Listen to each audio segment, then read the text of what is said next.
Hello everyone, a very good evening all of you, and a very warm welcome to you all to this wonderful MSQ session for heat transfer.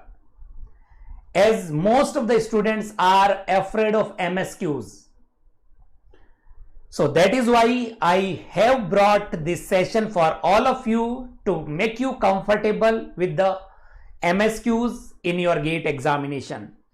So this session will contain all the questions as MSQs, that is multiple select questions from various parts of various topics of heat transfer: conduction, convection, radiation, heat exchanger, etc.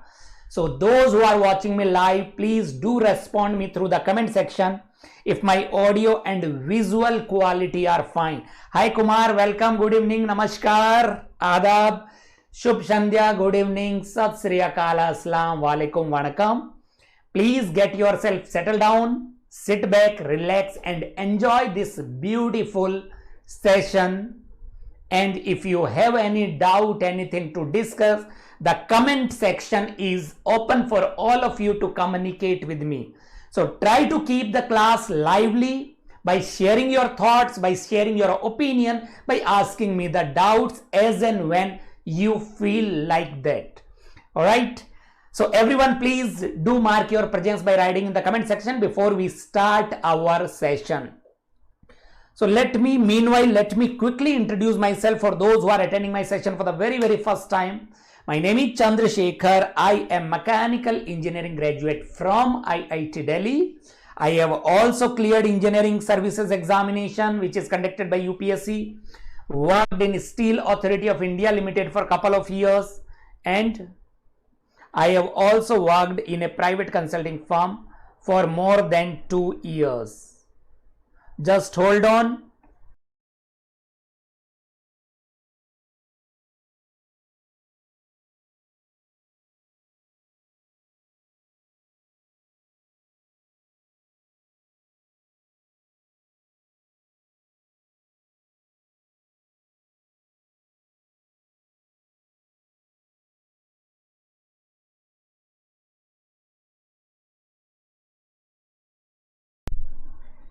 Hello, yes, those who are watching me live, can you guys respond?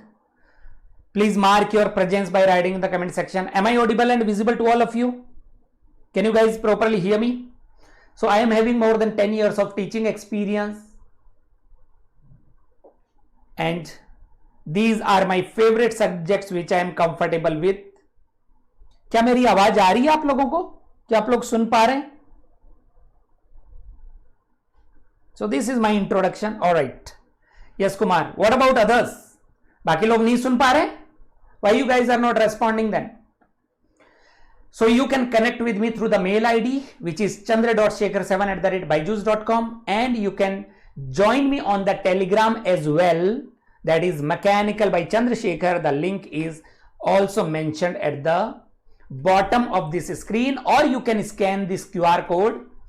So keep your pen, notebook and calculator. Try to solve as many questions as possible. Let me tell you, in MSQs, one most important thing is reading the question properly, understanding it clearly, and then by giving it a thought, try to select the options which are correct, because there are more than one options correct. So there are chances that the two or more options look very much similar, or they are more confusing. They looks very much similar, but there might be slight difference in the statements. So one of them might be correct, another might give a different meaning. So understanding the question is very important. And number two is, in MSQs, not only the theoretical question. Most of the times you will find the theoretical question only, conceptual question 70-80% of the time. But yes, there are chances that you may have the numericals also for your MSQs. All right. And today will be the last day, isn't it, for your mega mock test. So do not forget to appear in the mock test. if you have not attempted it yet, because the mock tests are very, very important to give you an idea about your level of preparation. So once you appear for the mock test, you will understand what are your favorite areas, what are your strong areas, what are your weak areas, and accordingly you can plan your preparation further to improve the areas which you are weak in. So register yourself, the link is already there in the description box, and do attempt all the tests of this test series, mock test. So there are 4 subject-wise tests and 4 full-length tests. So do not forget to appear in these tests. The syllabus is mentioned over here. The next test will be starting from 11th of November to 17th of November, and the result will be announced on 18th of November. And based on your performance in the mock test, you can unlock our test series also for the cheap prices. Yes, the highly discounted prices. So you will not find the number of questions insufficient to practice. If you are ready to practice a lot of questions, we are there to give you as many number of questions as you require. All right. Now, shall we start? Please write me in the comment section, and do not forget to like this session, guys, so that it reaches to all the individuals who are sincerely preparing for GATE 2024 examination. And do not forget to share this session also to all your friends and colleagues. Shall we start? Do not be mute spectator. If you are mute spectator, it means you do not belong here. So either you participate or you just leave the session, because you will get the benefit of the session only when you will involve yourself. That is how the improvement happens in your understanding. So ready or not? Please write yes in the comment section if you are ready. Everybody, I want everyone to write, every one of you, so that we can start. There is question number 1 on the screen. It is numerical, simple numerical. Kumar, you are only writing, but I can see so many students who are live, but still after repeated request, people do not respond. I don't understand the reason. I do not understand the mindset of the students. Why people are trying to be mute spectator? It is not a pravachan going on. It is the practice session, and for numerical practice, for the practice session, you need to involve yourself as much as possible. Then only your fundamentals or basics get clear. So the first question on your screen, can you give me the answer for this one? What are the correct options? Heat is flowing through a composite wall at a rate of 7,800, that is Q dash. Flux, it is the heat flux. If the left phase temperature is 168 degrees Celsius and the right phase temperature is 38 degrees Celsius. There is a composite slab. This temperature is 168 degrees Celsius and this temperature is 38 degrees Celsius. Thickness ratio of slab BC, this is A, this is B, this is C. The thickness ratio of slab BC to AB is 1.5. What does that mean? If I call this to be A, let me call this to be B to make it more simple. So LB by LA is equal to 1.5 and the conductivity ratio of slab BC, that is KB by KA, is given as 0.75. Which of the following options are correct? Temperature at the interface B is 126.66 Kelvin.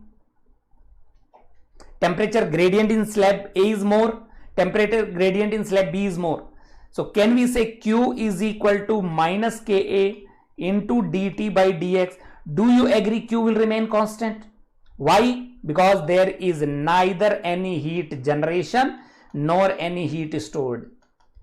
Neither any heat generation is there nor any heat storage is there. So Q will remain constant according to Fourier law. The mode of heat transfer will be conduction. The mode of heat transfer will be conduction. So can we say dt by dx is inversely proportional to K? Which is having more thermal conductivity? The ratio of Kb by Ka is 0.75. Do you agree Ka is greater than Kb, isn't it? Because the ratio is less than 1. Kb by Ka is less than 1. This is less than 1. It means Kb is less than Ka, or we can say Ka is greater than Kb. So if Ka is greater than Kb, then dt by dx for A will be less than dt by dx for B. Do you agree or not? So out of B and C, only one option will be correct. Out of option B and C, only one will be correct. So which is having more temperature gradient, dt by dx in B will be more than A. C is correct answer. Now ratio of thermal resistance in slab A to B is 0.5. Let me talk about the ratio of thermal resistance. What is RTH? That is L by Ka. A is constant. So we can say RTH is proportional to L by K. So we can say RA by RB. The question is ratio of thermal resistance in A to B. RA by RB is equal to LA by LB into KB by KA. What is LA by LB? 0 upon 1.5. 1 upon 1.5, isn't it? LA by LB 1 upon 1.5 into KB by KA 0.75. What is this ratio? Are you getting 0.5? Thermal resistance ratio will be 0.5. Yes, so D is also correct. What about A? Now try to find out A. Option A. Let us try to get the option A. Q is equal to Ka delta T by L is constant. So we can say K into delta T by L is constant. Or can we say delta T is proportional to L by K? So TA 168 minus intermediate temperature upon T minus 38 is equal to LA by LB into KB by KA. Or what we could have done, we could have written delta T upon thermal resistance. What we could have written is delta T upon thermal resistance, isn't it? Q is delta T upon thermal resistance, so we can say delta T is directly proportional to thermal resistance. So 168 minus T upon T minus 38 is equal to RA by RB, that is 0.5. So can you find out the value of T? Can you find out the value of T? 168 minus T is equal to 0.5 T minus 38 into 0.5. What is the value of T? You will get T in degrees Celsius. Are you getting T as 124.66? But it will be degrees Celsius. That is the learning here.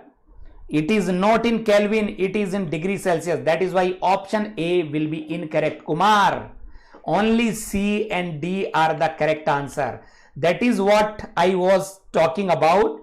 Whenever it is MSQ, you should be very much clear about each and every option.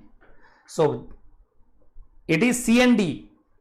Why are you saying A, B and D, Kumar? Why B is correct? It is C which is correct. The temperature gradient in slab B is more than slab A, isn't it? So the correct options are C and D for question number 1. I hope it is clear to every one of you. What about second question? Question number 2. Question number 2. Every one of you give it a try and let me know the answer. Yes, read the question and let me know the answer through the comment section, everyone. Fourier law of heat conduction, important equation.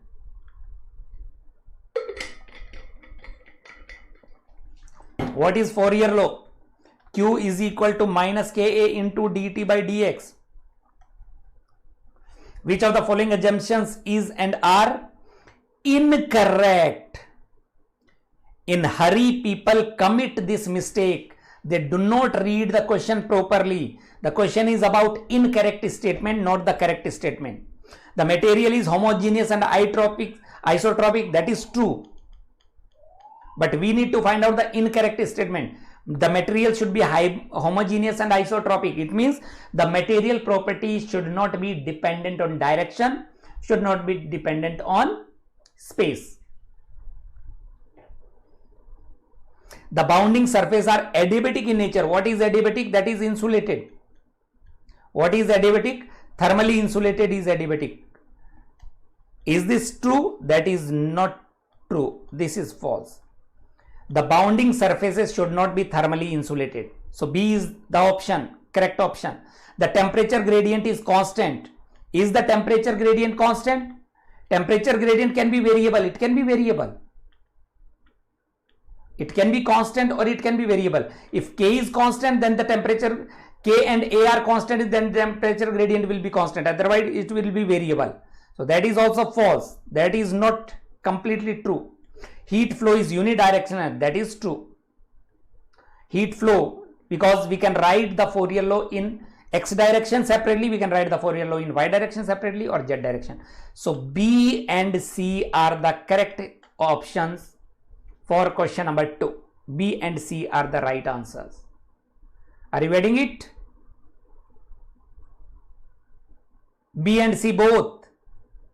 B and C both are correct. It means they are actually incorrect for the Fourier law of heat conduction. So the question is to find out the incorrect assumptions for the Fourier law. So B and C are the right options.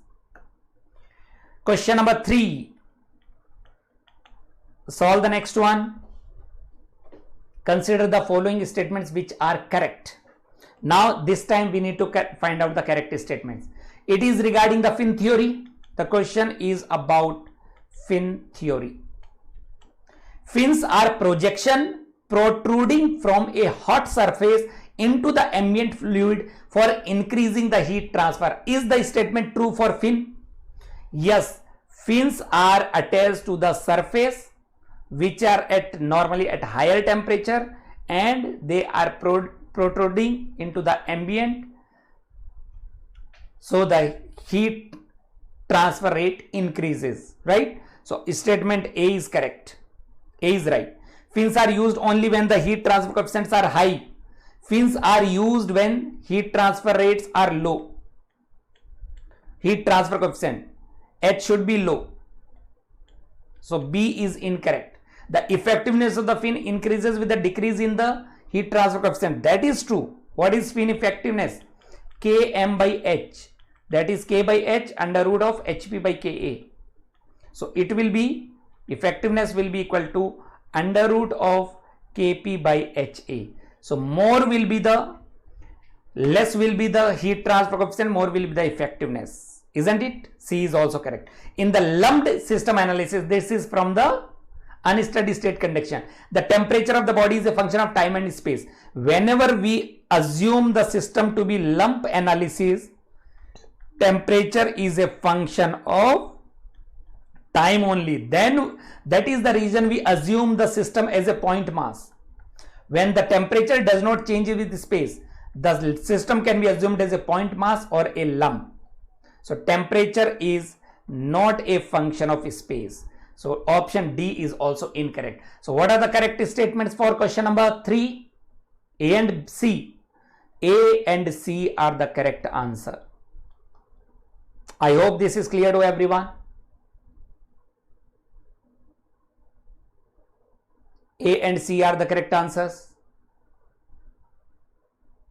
Right? Question number 4 from unsteady state conduction, I think. Yes, this is from unsteady state conduction.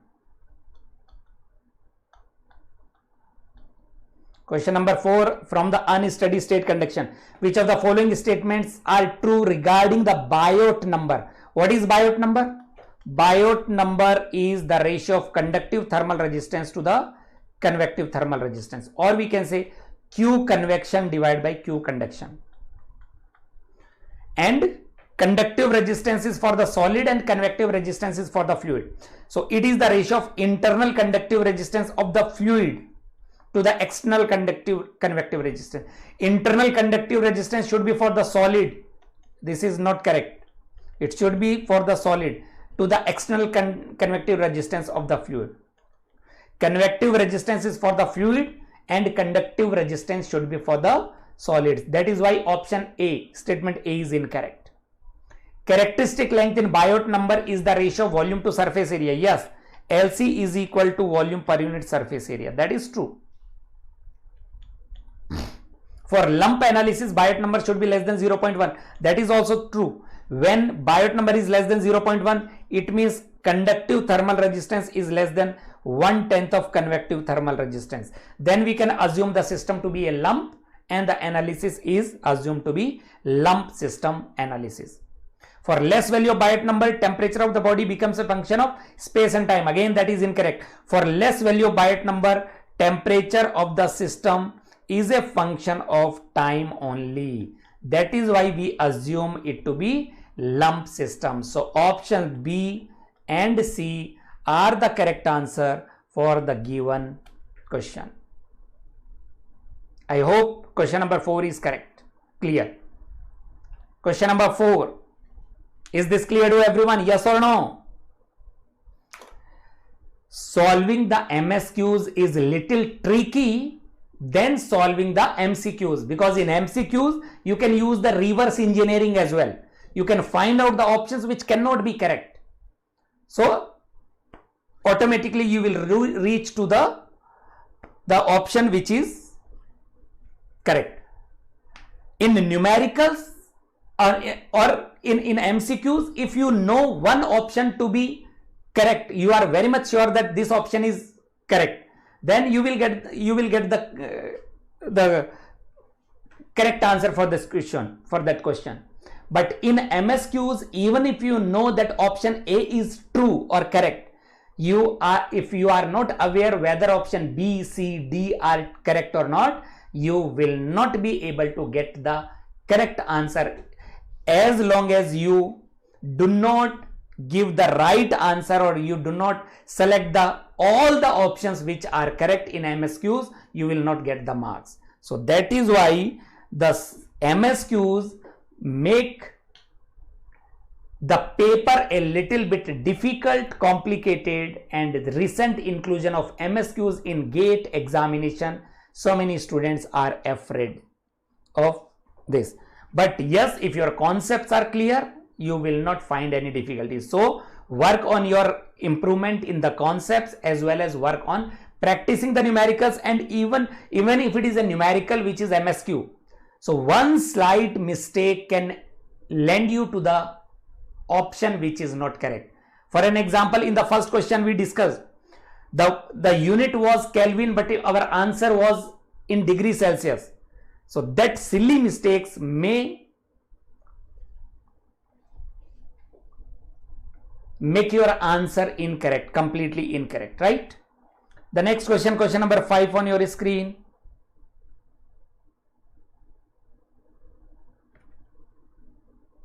Question number 5, for transient heat conduction.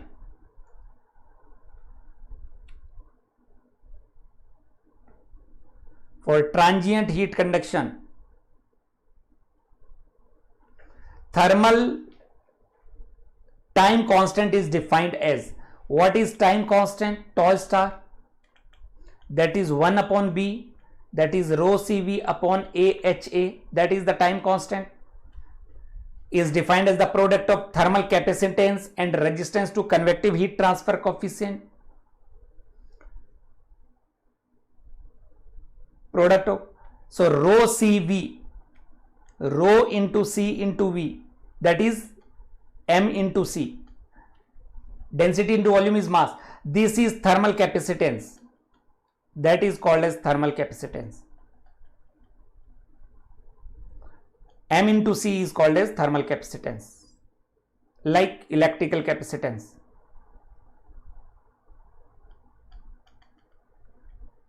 And 1 upon H into AS is convective resistance. convective thermal resistance. So it is the product of, can we say tau star is the product of thermal capacitance M into C into convective resistance, isn't it? It is the product of convective resistance and thermal capacitance. So option A is correct. It is the ratio of thermal capacitance to the product of heat transfer coefficient and surface area. No, it is not the ratio. Yes, it is the ratio of thermal capacitance to the product of, it is the ratio of thermal capacitance to the product of H and A. That is also true. It is the ratio of thermal resistance to convection to the thermal capacitance. No, that is not correct. It means it is 1 upon HA into rho CV. That is incorrect. Product of thermal conductance, that is rho CV, and surface conductance of the heat transfer.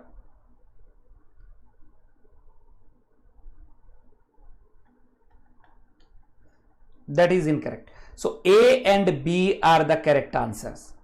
A and B are the correct answer for this one. Question number 5th, A and B are the correct answer, isn't it?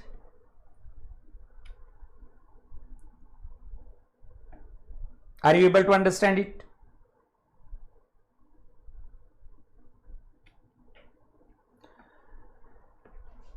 So this Sunday, that is 5th of November, day after tomorrow, there will be an scholarship test, national level scholarship test for GATE aspirants.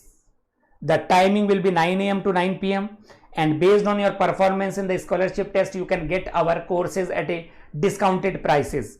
So we will provide you the scholarship based on your performance in the test. So do register yourself and appear for this test. The syllabus will be similar to your GATE syllabus, and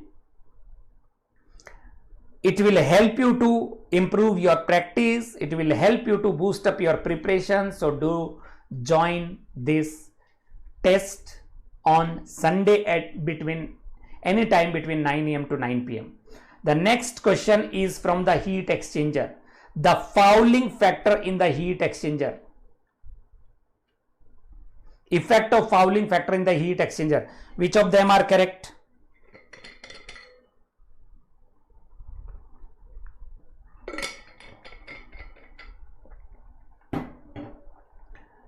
One is fouling decreases the heat transfer rate. That is true. What is fouling?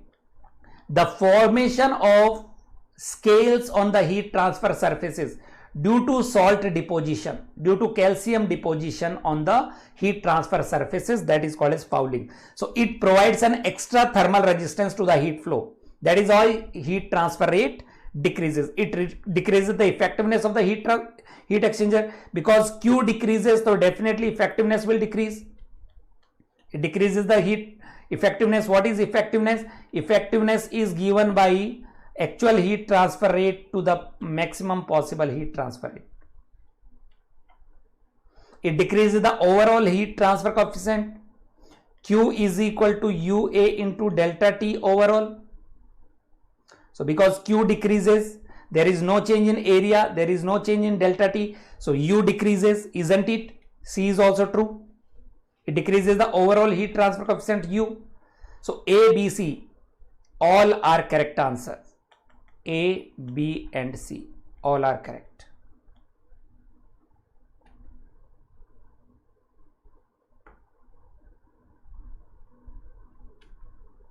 The next one.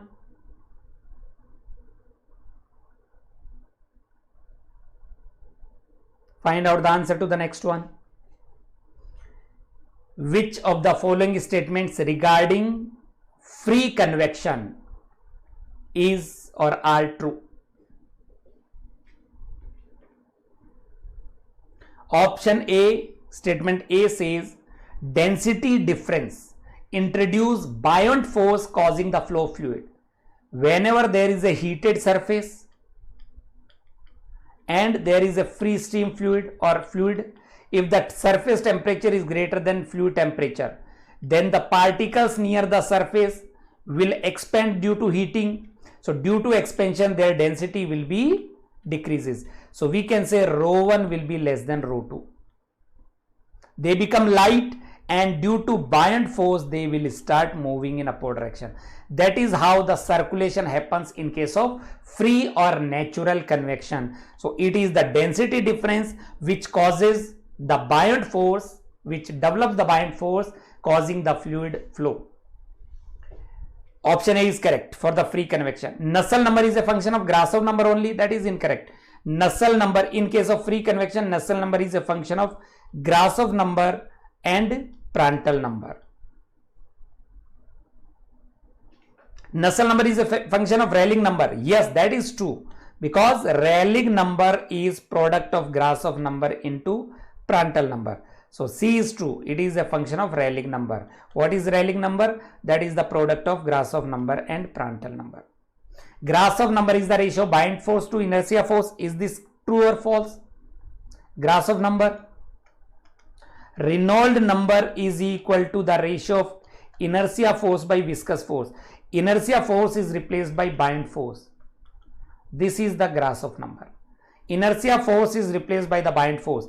In case of forced convection, the inertia force causes the fluid to flow, but in free convection, it is the buoyant force which causes the fluid motion. So inertia force will be replaced by buoyant force, and that makes it to be Grasov number. It is not the ratio of buoyant force to inertia force, it is the ratio of buoyant force to viscous force. So A and C are the correct options. A and C are the correct answers. All right.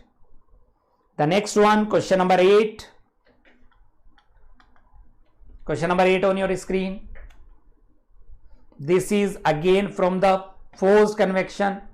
That is from the forced Reynolds and Colburn analogy, forced convection.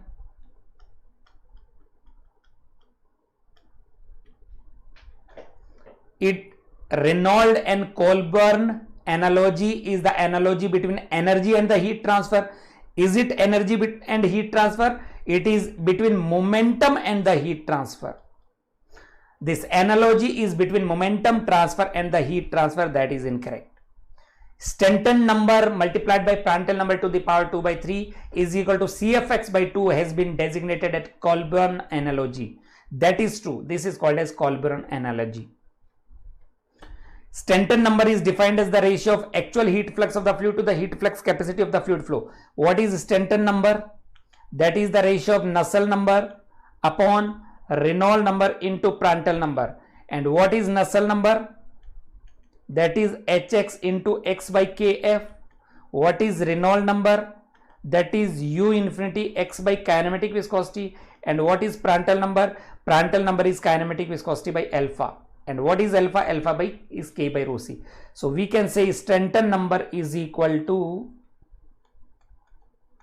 Nusselt number Hx x by kf divided by u infinity x by kinematic viscosity into kinematic viscosity by alpha. Kinematic viscosity getting cancelled out. So it will be Hx into x by x, and x are also getting cancelled out.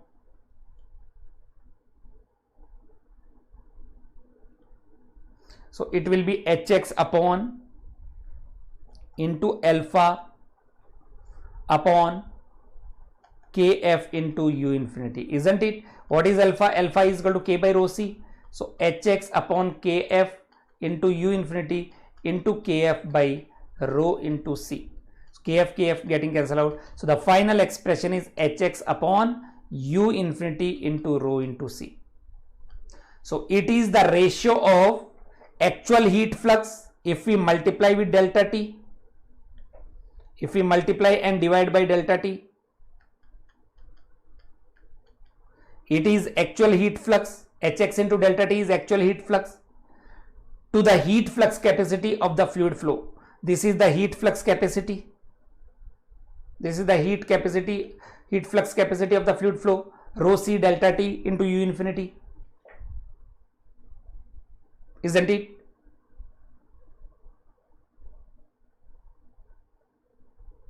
It is mc delta T.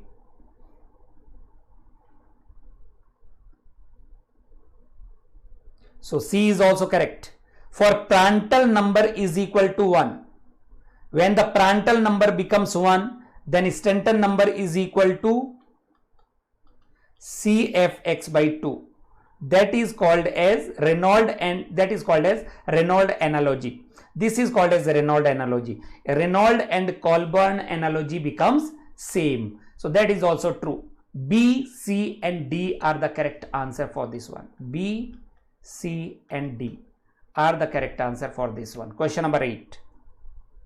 I hope this is clear. Question number 9. Try to solve this one. The question is numerical. It is about out of A and B, one option is correct. Out of C and D, one option is correct. Isn't it?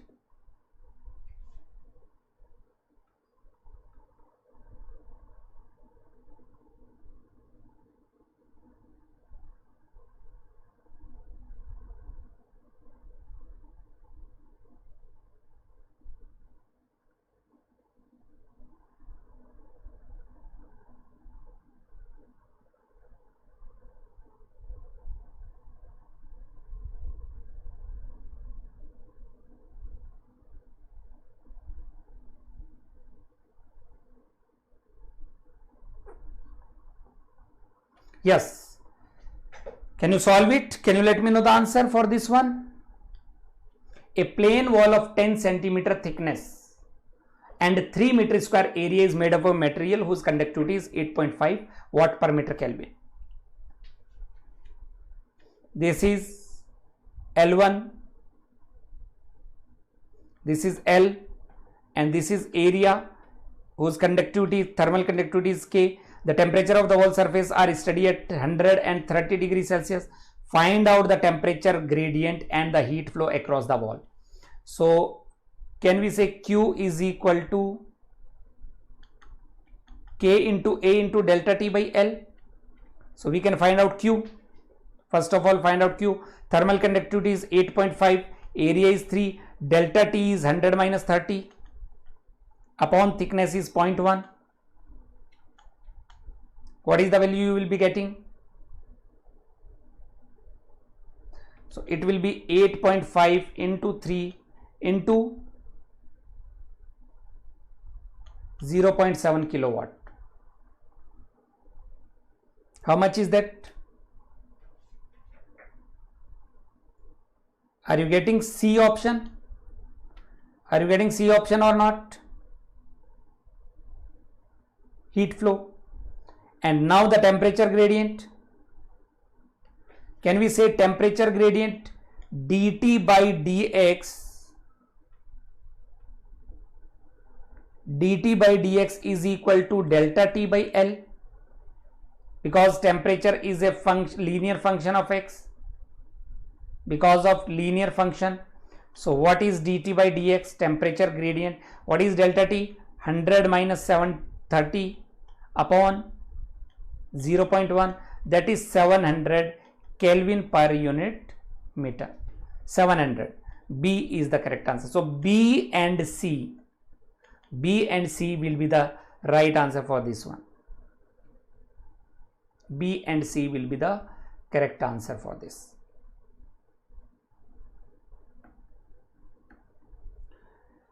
Question number 10. Question number 10 on your screen. Again, the question is from the Fourier heat conduction equation Q. Either use small q or capital Q. Ka delta T minus Ka dt by dx. Why there is a negative sign? Because dt by dx is negative. To make Q as positive, we insert a negative sign. So the Fourier heat conduction equation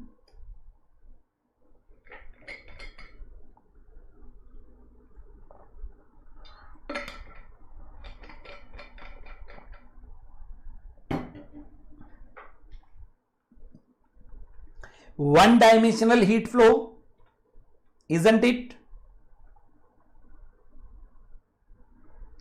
Uniform temperature at the surface of the wall, that is also true. T1 should be constant, T2 should be constant. Constant value of thermal conductivity. Is this true? It can be variable thermal conductivity. It may be constant thermal conductivity. But steady heat condition is steady state condition. It means temperature should not be a function of time. If we want to apply the Fourier law, the system should be in steady state condition. The thermal conductivity can be constant, can be variable. Uniform temperature at the surface of the wall. The heat flow should be one dimensional. So A, C and D are correct answer for question number 10. I hope it is clear. Those who are watching me live, please one more time do respond through the comment section to mark your presence. Are you guys there, actively participating in the session or not? Yes, everyone.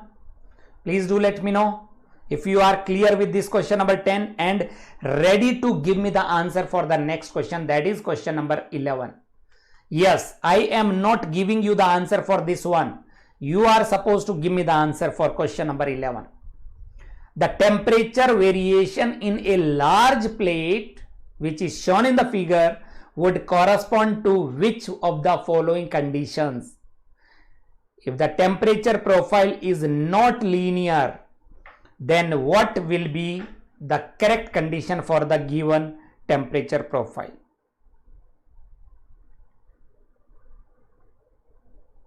It is MSQ.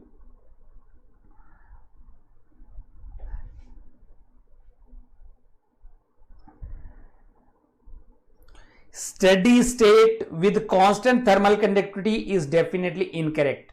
Why? When the system is in steady state and constant thermal conductivity, then temperature will be a linear function. It would have been a linear function of x. The temperature would have been a linear function of x.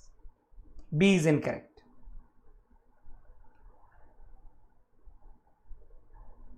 Now, steady state with variable thermal conductivity, that is true. It can be K is equal to K naught 1 plus beta T, isn't it? Where K naught and beta are some random positive constants. K naught 1 plus beta T. Steady state with heat generation is also true, because whenever there is a heat generation, temperature is a parabolic function of x and it is a parabola. And for unsteady state conduction, this is not how the temperature profile will be drawn. The temperature will be a function of in unsteady conduction, temperature as a function of x and time. So C and D are the correct options which representing this temperature profile, isn't it? C and D are the correct answer. For question number 11, C and D are the correct answer. Question number 12. Here it is steel. A well machined steel plate of thickness L. There is a steel plate is kept such that the wall temperatures are TH and TC as shown in the figure.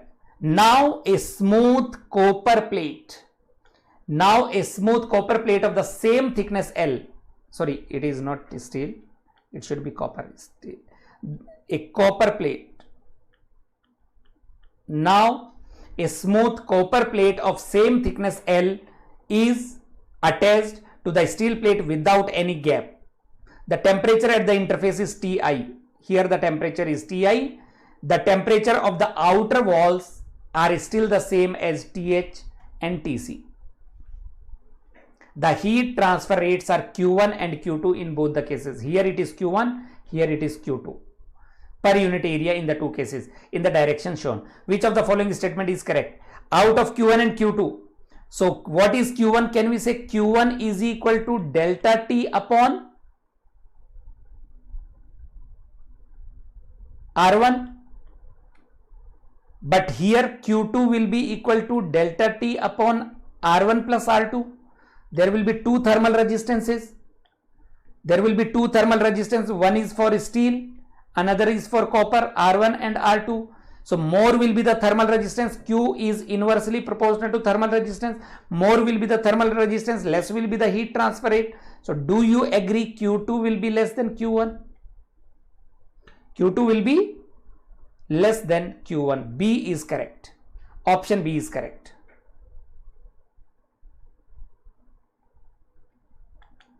Right? And the second is about Ti and Th and T2. Look, if we observe this, this is copper. If we observe this, can we say Q2 is equal to K of steel into A into Th minus Ti upon L is equal to K of copper into A into Ti minus Tc upon L. L and L are getting cancelled out, area and area are getting cancelled out. So as thermal conductivity of copper is greater than thermal conductivity of steel, isn't it? Because the thermal conductivity of copper will be more, then we can say this should be less. We can say Ti minus Tc should be less than Th minus Ti. Do you agree? Thermal conductivity of copper will be more than thermal conductivity of steel. So Ti minus Tc will be less than Th minus Tc, or we can say twice of Ti should be less than Th plus Tc, or we can say Ti will be less than Th plus Tc by 2.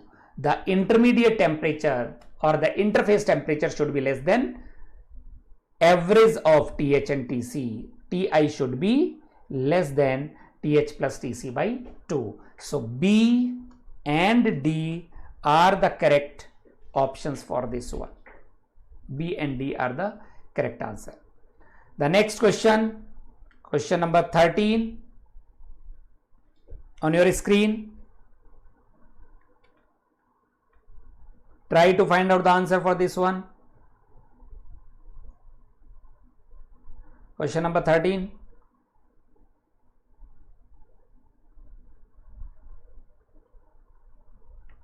Which of the following statements pertaining to the large heat transfer rate using the fins are correct? It is about the fin theory again. Fins should be used on the side where the heat transfer coefficient is small. Is this true? A. Is it true or false? Yes, when H is low, fins are more effective. It is more effective or more efficient where the heat transfer coefficient is small. Long and thick fins should be used.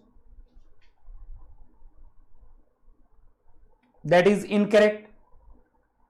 Short and closely spaced.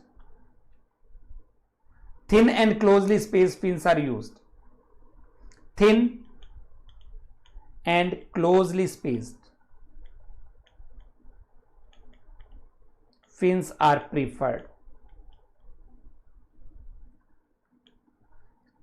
Thin and closely spaced fins are preferred over thick and widely spaced fins. So thick fins are not preferred, thin fins are preferred, and they must be short because of material cost. They should not be very long. Thermal conductivity of the fin material should be large. Yes, more will be the thermal conductivity, more will be the heat transfer rate from the fin. So A, C and D. A, C and D will be the right answer for this one. A, C and D. So we will be starting another series, important series, where we will be discussing the 90s gate PYQs. The series will be starting from 6th of November. If you have not subscribed our BYJU'S YouTube channel yet, please do subscribe it so that you will be getting the notification for all those sessions which we will be bringing for your benefit. The next one, question number 14. Which of the following statements pertaining to the heat transfer through fins are correct? Fins are equally effective irrespective whether they are on the hot side or cold side. That is incorrect. Fins are more effective when they are towards the cold side. Less is the value of H, better will be the effectiveness of the fin. The temperature along the fin is variable and hence the rate of heat transfer varies along the elements of the fin. Yes, the temperature is variable and that is why convection will be variable. The heat loss will be variable. That is true. The fins may be made up of materials that have a higher conductivity than the material of the wall. Yes, that is true. It should be made up of a material which should be having higher thermal conductivity than the material of the wall. And fins must be arranged at right angles to the direction of the flow of working fluid. That is incorrect. If they are arranged at right angles, they will restrict the flow.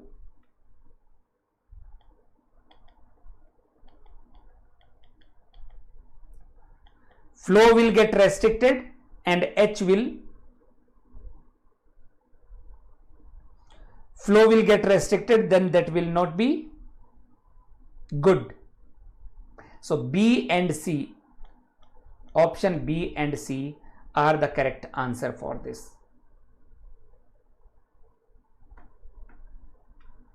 Question number 15.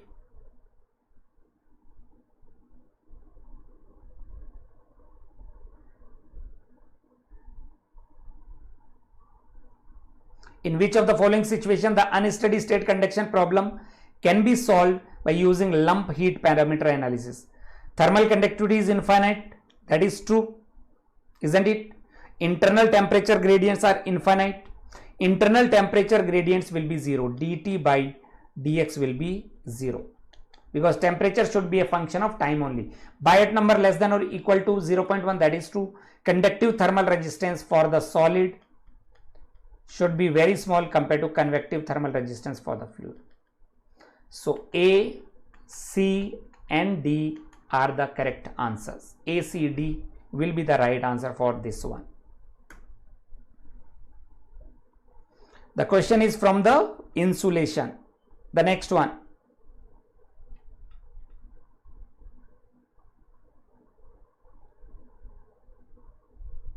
Which of the following statements are correct? Under certain conditions, an increase in thickness of insulation may increase the heat loss from a heated pipe. Yes, increase in thickness may increase the heat loss when R0 is less than RCR. This is RCR, and when R0 is less than RCR, increasing the thickness of insulation will increase the heat transfer rate. That is true. The heat loss from an insulated pipe reaches a maximum when the outside radius of insulation is equal to ratio of thermal conductivity to the surface coefficient. Yes, RCR is equal to K by H. That is also true. B. When R0 become RCR, then the heat loss will become maximum. Small diameter tubes are invariably insulated. That is incorrect. Small diameter tubes may be insulated, may not be insulated. Economic insulation when RCR becomes minimum is based on minimum heat loss from the pipe. It is not based on minimum heat loss, it is based on minimum critical radius. That is incorrect. So A and B are the correct answer for this one. A and B. The next one, question from the heat exchanger.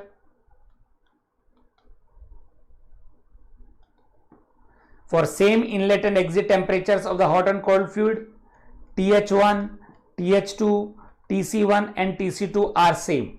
If the temperatures are same, then in parallel and counterflow heat exchanger, which of the following statements are correct? Heat transfer in counterflow is greater than parallel flow heat exchanger. That is true. Q for counter is greater than Q for cross flow is greater than Q for parallel. LMTD for counterflow is greater than LMTD for parallel flow. That is also true. Mean temperature difference for counter is greater than mean temperature difference for cross flow is greater than delta Tm for parallel flow. Effectiveness for the counterflow is greater than the parallel flow heat exchanger. That is also true. Effectiveness for counter is greater than effectiveness of complex is greater than effectiveness of parallel. Surface area for counterflow is smaller than parallel flow for a condenser type. For a condenser type heat exchanger, when there is a phase change. What is condenser type? Phase change in hot fluid. Whenever there is a phase change in hot fluid, then area of counter will be same as area of cross will be same as area of parallel. Or we can say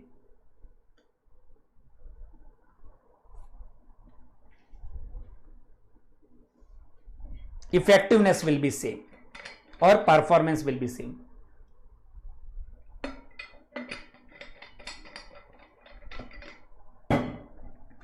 That is incorrect.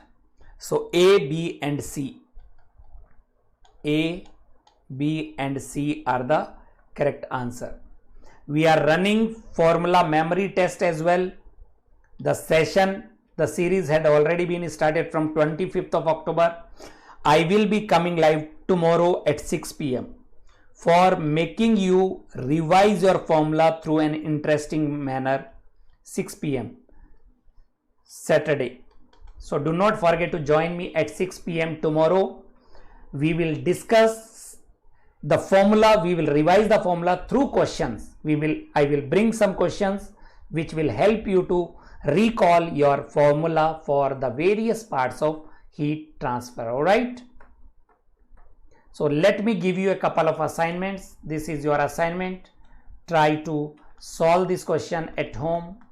This is your assignment number 1, and you can bring your answer, share your answer through the Telegram channel, or you can share your answer through the comment section as well. So that is all from my side, and do not forget to join a live interactive workshop on 8th of November at 7:30 p.m. where Joshit sir will be discussing about the strategy to secure all India rank under 100 in GATE 2025. You register yourself for attending this workshop, and the link to register yourself is already there in the description box.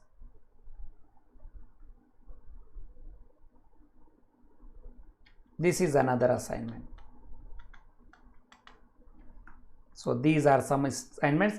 So today at 8 p.m. after 1 hour, I will be coming live on the YouTube only to discuss the tips, important tips to avoid the mistakes in your GATE exam. So do not forget to join me at 8 o'clock sharp at 8, and ask your friends also to be part of this session. This will help you to avoid the mistakes which you commit in your examination, and which will help you to improve your efficiency, improve your score in your upcoming GATE exam. All right. So that is all from my side. We are running some courses, paid courses also, and there are some wonderful interesting series also running on our BYJU'S YouTube channel. One is Sunday Ka Funda, another is Super Saturday, that will also help you to improve your understanding of engineering in an interesting manner. So do subscribe our BYJU'S YouTube channel, and do not forget to like and share this session. All right, and you can all connect with me through the mail ID, or you can join me on the Telegram if you are not part of my Telegram channel. So guys, that is all from my side. Thank you very much for joining in, for taking part in the session. See you at 8 o'clock sharp for the tips to avoid your mistakes in your GATE exam. That is all from my side. Let me sign off now. Thank you very much. Take care and Jai Hind.